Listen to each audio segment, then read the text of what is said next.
You know, I'm always in that high spot with you. Oh my gosh. Can you hear me? Thank you. You know, I was sitting there in that seat and I was just going through everything that you were sharing. And at some point I went into this appreciation mode. And I couldn't help but to cry these tears of joy. Because I was so happy that it took me to a place where I remember praying and asking for help as a child, asking, who am I? What am I?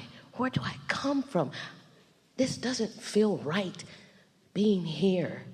So are you saying to us that right from an early age, you could feel when the calibration was off? Yes. Your guidance system was active, even at that early age. You could I remember feel that the calibration. Yeah. I can remember that. And I was saying, thank you so much. And at that time, I only knew the name of God because that's what I was taught. And I knew I was different, but I was being shot down with every belief. I was shot down as a child to just expand and enjoy life. And I remember those times. I never even got sick when I was little, you know? Do you know, this may surprise you, but each one of you coming in to this human species, you knew coming in it was going to be a rough start. No matter what you were born into, you all knew that that beginning was going to be you being new and knowing what you know in a sea of others who had forgotten. And you knew that there was going to be a strong pulling toward the ways of the humans and away from the power of source. You all knew that, you see. And some of you remembered the feeling so strong and were determined to get back to it, and others just sort of gave in until it became absurd enough that you can't stand it, and then you come looking for it. I remember that. I do. And as I take my experience and bring it to this moment, right now I can see where all of you helped me to get in alignment at that time. Oh, it never stops. Never stops. But that's not the point. That's true of everyone. The point is that you were open enough to recognize it, and that's unusual. It happened, and I experienced those things by default, and I didn't understand. And until they trained me into thinking these things, and I kept saying, well, I never thought about that then. Why am I having such a problem now? It just flowed. It flowed, and I You know why? Because best question ever. Did you get her question? So when she was little, there were maniacs all around her. But they didn't bother her then. And now there are maniacs all around her, and they are bothering her more. So the question is, why didn't they bother me then, and why do they bother me now? And the answer is because you were very well calibrated as you came in, and then it dissipated a little more. And that's why we're talking about calibrating now through meditation, through segment intending. In other words, it's like being reborn, reorienting yourself to your natural vibration so that just like it didn't bother you then, it doesn't bother you now. And the results of that will be you'll care less about what others think, and people will be offering an opinion to you about something that formerly has mattered to you, and you will understand it. You will understand that it's where they're coming from, but it has no reflection on you. I so much enjoy this word that you picked, calibration. Yeah. I mean, I was in this seat with the word satisfaction, and I experienced the satisfaction, and then I got into the word fine-tuning, and then you said no tune, but the calibration, oh my gosh. That word right there. What's so nice about that is that calibration, it's like if you sing in a quartet, you can feel your harmony when it's on and when it's off. Esther is a really good harmonizer. She sang in quartets and trios, and she got so good at harmonizing that if she was singing with someone that was off, she could harmonize with their offness, and then it still sounded good. And that's what a lot of humans do. You calibrate with the offness of those around you so that you can stand it. But the more you connect to who you really are, the more your true light is what you've got to calibrate to. And others don't take it very well. But when it's not bothering you, it'll stop bothering them. If you're bothered by everything that bothers everybody, then everybody's bothered all the time. But after a while, if you're not bothered by it, and they notice you're not bothered by it, after a while, they get tired of being bothered by something that you're not bothered about. Because the whole reason that they wanted to bother you to the point that you were bothered about it was to control you. And when you're not bothered by what they're bothered about, then you're free. Yes. You're right. What this calibration means to me is you're right, I don't want to be tuned to anything else and calibrate. I don't want the things around me to calibrate me because, first of all, I'm already rebellious. Are you saying to us that you want to set the tone and you want things to acquiesce to you? Yes. That is deliberate creation. That's deliberate creation. That's what's happening all the time. It doesn't matter what happened that causes you to set a tone. Law of attraction will support it. And that's what I'm here today for, to get mastery in my vibration more consistently. So you've just given us a favorite word. You like calibrate, we like mastery, because that's doing it on purpose. It's focusing on it more. It's being more aware more of the time. It's doing something about it every time. It's using the power of focus in a meaningful way. And I want to get a better understanding with that power of focus, because it can kind of get... All right, so stop just for a moment. Focus, calibrate, focus, calibrate, focus, calibrate. Calibrate, feel, calibrate, feel, calibrate, feel. Focus, feel, calibrate, focus, feel, calibrate. Focus, feel, calibrate. That's how. That's how.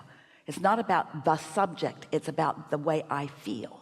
Because you can use a subject like God or a subject like money, and it activates a whole bunch of different feelings around a room because different people feel different ways around it. But when you identify what bliss feels like and what expansion feels like and what love feels like and what appreciation feels like, just calibrate to that. So the words that we've used before calibrate, they go together in a little trio. Identify, which means notice it. Isolate it, which means focus on it. Calibrate, which means get really good at focusing on it. Identify, isolate, calibrate. Then you're home free on everything. So it's really easy to have somebody in your life that has a tendency to identify it, even talk about it, even wake up thinking about it, even talk to others about it. So you've identified it, and now you're isolating it, and before long you've calibrated to something that you don't even want to calibrate to, and then you're mad at them that they are soliciting it from you because it's attraction. So if you identify something in another person, aren't they going to attract that from you? Did you hear what we said? It's attraction. They're attracting from you, you're attracting from them. So think about words like, you hurt my feelings, or you yanked my chain, you got my goat, you pushed my button. And we say, you want your goat to be ungettable. You want your chain to be unyankable. You want your buttons to be unpushable, because you've calibrated to who you really are. When you calibrate to who you really are, you don't have a goat to be gotten. So even though they want to get your goat, they can't get it. They can't get it. They can't yank your chain. They can't push your button because you've calibrated to something else. And now you're not having a tug of war. There's no battle. You're in sync with pure positive energy, and everything wanted is coming to you, and they're doing whatever they're doing, but it doesn't have anything to do with you. You could be in the same room with someone who has been getting your goat, yanking your chain, pushing your buttons, hurting your feelings, and it no longer happening because you've calibrated to who you really are instead of calibrating to those conditions. That's why we call it mastery.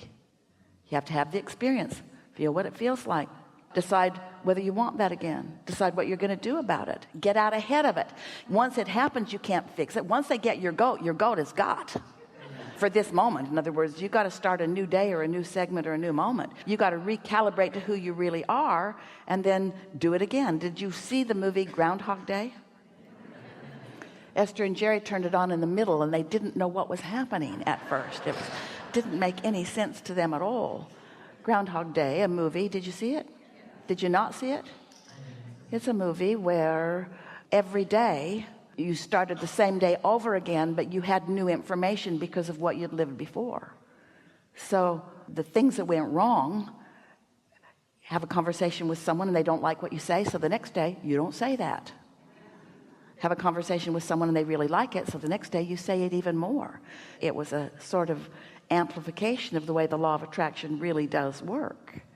And so every day you have life experiences where you have emotional responses to them, where you can identify which ones feel good and which ones don't, and then you can just gently guide yourself more and more to thoughts and feelings and exposure to life experience that feels better and better and better and better and better and better, until you reach the place that you are so well calibrated with well-being that everywhere you go, well-being must show itself to you. Even if you are in a pit that is 99% not well-being, you'll have maybe the only well-being experience in it, and you won't even notice the other. That really could happen that way. We like it better when you just get so good at it that your life just reflects it all around you and others notice you. I'm going where she's going because everywhere she goes feels good. Can I give you an example of something? Yeah, we're out of time here, so let's wrap this up. Okay. I don't want to use anybody as my focal point. We don't want you to. But I do remember something that I've kind of kept with me. You talked about this pillow. I got that pillow up underneath that chair over there, right? And that's a feeling that I can tap into, that when I feel how good it feels to hold that pillow and how it makes me feel so warm and There's fuzzy. nothing wrong with having things that represent well-being. We're not guiding you away from anything. We just want you to understand how it works. And I want to keep that same thing, and I want to find more things to find more well-being with. That's what it is, so that I can allow more of those abundant things to come into my life, because I always seem like I have the door open. Once you get in the groove of this, once you get the hang of this, once you understand the law of it, you can't keep the well-being away. Once the floodgates open, they just keep coming. But that doesn't mean that there is not constant room for recalibration on lots of things, because you care about lots of things. Life is fascinating. It's fascinating. All of the subjects and all of the people and all of the combinations. It's fascinating. You are scientists that are constantly recalculating your formulas and coming up with new laws of the universe and new physics and new ways of approaching all things. And your universe understands it really well. And here you are out on the leading edge, wanting to understand it for your own personal adaptation. The universe has such a handle on it that your Earth spins in its orbit in perfect proximity to other planets. You don't have to worry about the physics of that. That's all been taken care of by thoughts that have come before. But that doesn't mean that you should stop thinking just because the sun comes up every morning. Well, the sun came up, nothing for me to do today. There's so much more that you want to do. We've enjoyed this interaction immensely. This is a really good time for a segment of refreshment. Thank you, Esther.